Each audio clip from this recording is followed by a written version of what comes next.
everyone, welcome back to Diving Deep with Brittany, the place where you can get a fresh perspective on life from a loving and open heart. As a spiritual life coach, I will guide you towards awakening from a practical standpoint.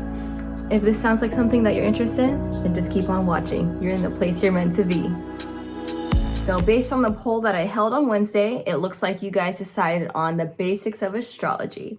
So I'm really happy that we decided to go with this route because this is something I apply every day. I talk about it all the time, if you know me. It's something I'm very passionate about. And the reason for that is because I think you can use astrology for personal development and becoming the person you want to be.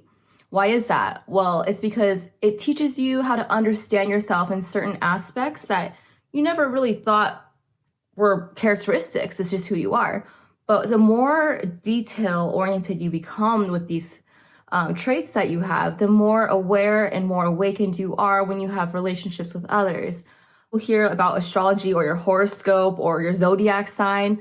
Some people may think that it sounds like BS, which I used to think the same thing, but I always thought it tickled my interest in some way.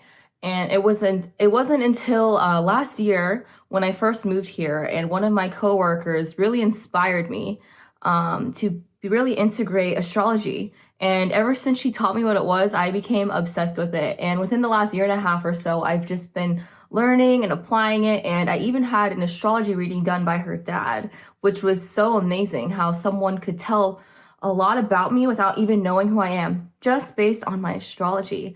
So with that said, I'm going to go ahead and dive deeper and explain the basics of astrology and how you can use that to better your life. What most people don't know is that you actually have more than one sign to you. So your sun sign is your ego, your personality. Then you have your moon sign, which represents your emotions, the way you feel. And then you have your ascendant or your rising sign, which explains how you portray yourself to someone when you first meet them. Some people say it's the mask you put over. And not only do you just have your three signs, but on your natal chart, it will also describe other planets and other signs that they're in. So all of these planets are in a certain sign, and you can look it up online if you know the time, location, and place of your birth. Some apps that I like to use regularly are CoStar, Astro Future, and Astro Guide. So I can provide a link in the description where you can download that. So I'm going to go ahead and start by explaining the different elements. So you have fire, air, earth, and water.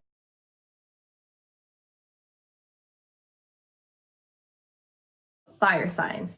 Fire will be Aries, Leo, and Sagittarius. I love fire signs. They're so feisty. I mean, if you think of a fire, it's intense. Like, you cannot put it out.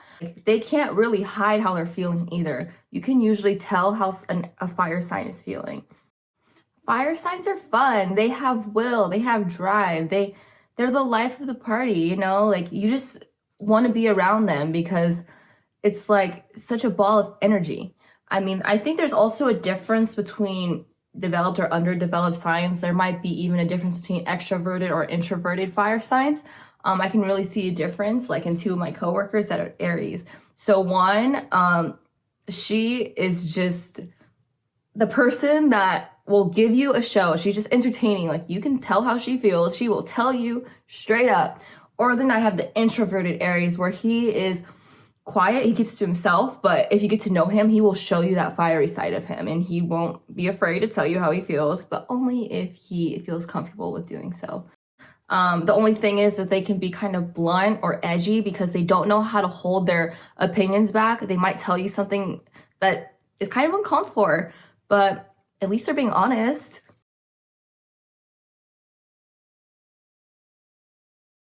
All right, so then we have our earth signs. So our earth signs are going to be Taurus, Virgo, and Capricorn. So when you think about an earth sign, you might think of someone who's down to earth. I mean, think about a tree. A tree has roots that go down into the soil. It knows its place and it knows where it should be. It knows the way things are. They like lists. They usually follow a certain guideline to life. These people are practical. They're good leaders, teachers, pretty informative. You can definitely depend on them and they will show up for you. Very family oriented. But the thing about earth signs is that they value safety and security. which is a good thing, but sometimes it could be bad because they don't like to go out of their comfort zone. They know their place. They can be worrywarts where they're always thinking about the possible negative outcome instead of shooting for the possible positive outcome. Negatives might come first in their mind, like they could sit in their room and just worry about something all day, which could cause them to be lonely sometimes.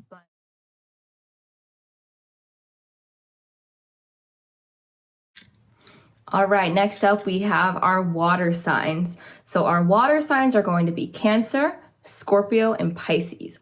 So the thing about water is their emotions. If you think about water, it will go deep into the soil and go deeper and deeper and resonate. Just like feelings, they go deep, right? The way you feel, it goes deep into your soul, into your body. Same thing with water signs. They're very authentic. They're very real. They're in tune with their emotions. They're intuitive. They can be very passionate. These people are very sympathetic. You know, they can really feel things, and they're stimulated by people around them. So like they can feel the energy. Like when I walk into a room, since I have a Cancer moon, I can usually tell how someone's feeling. The downside about being a Cancer is that they can be lonely sometimes because they're longing for that connection. They can be kind of scaredy cats, like they're scared of getting their feelings hurt, you know, and they're just stuck in their emotions and they're too scared to live life.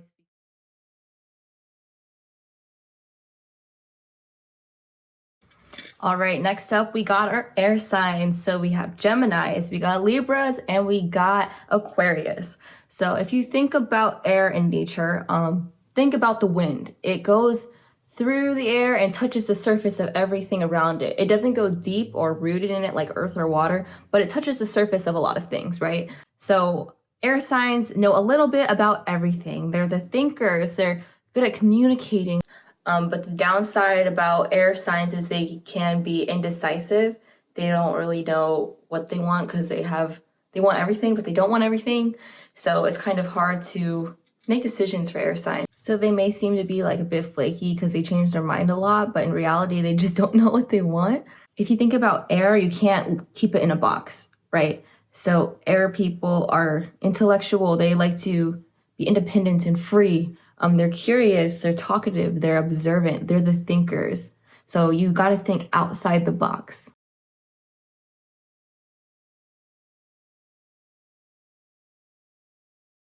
Okay, so the next part of this video will be about the modalities. I'm going to keep this part a little bit short and sweet. So the modalities will be cardinal, fixed, and mutable. And there's 4 signs to each one.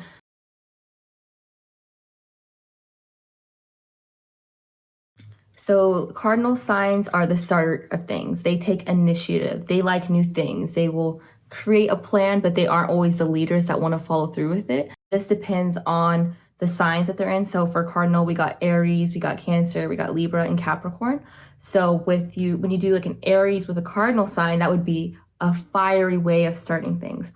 So you just combine like the elements with starting or taking initiative, and that's the way that they do that.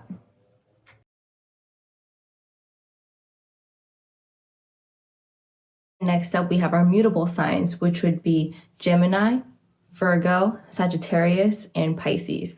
So these people are adaptable, they're flexible, they're changeable. So with Gemini, these people are flexible and adaptable with exchanging information. Since they're the thinkers, they're good at adapting to the way things are exchanged with information. So like I said before, it's like you add the way the element is to being mutable or adaptable. So either fiery, watery, airy, or earthy way of adapting or changing to things.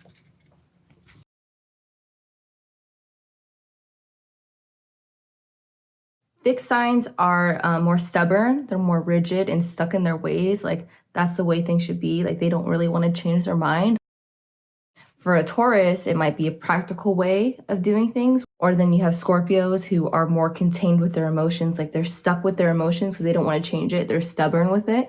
So like I said, it's just implementing how the element is with being fixed or stuck in their way.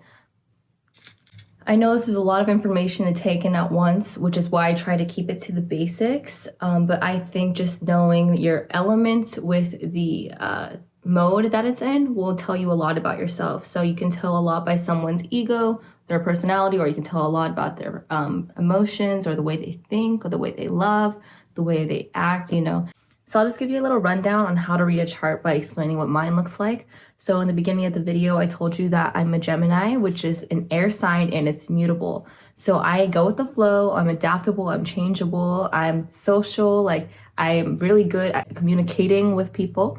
And then my moon sign is Cancer. So the way I feel, emotions are very in tune. I'm very intuitive with the way I feel, and I'm connected to it. And therefore I can really sympathize with people because my emotions are very deep as it is. And then my rising sign is a Virgo, which is an earth sign. So the way I portray myself is very practical, organized, and analytical. So yeah, that's just kind of a basic rundown on what my 3 signs would look like. And you can tell about me just by knowing the basics of astrology and my 3 important signs. If you need help understanding your own chart, you can definitely hit me up and I'll try my best to do a reading on you. I am by no means a professional at reading astrology. I think it's an ongoing lesson, an ongoing teaching that I'm implementing. But I use this with a lot of my guidance or advice with people. I just first want to know their chart so I have a better way of understanding the way they are and the way they think. That way I can relate to them and explain it to them with a clearer understanding of how they handle things, or the way they go through life, or their relationships with people or with themselves. So you can tell a lot by someone's chart.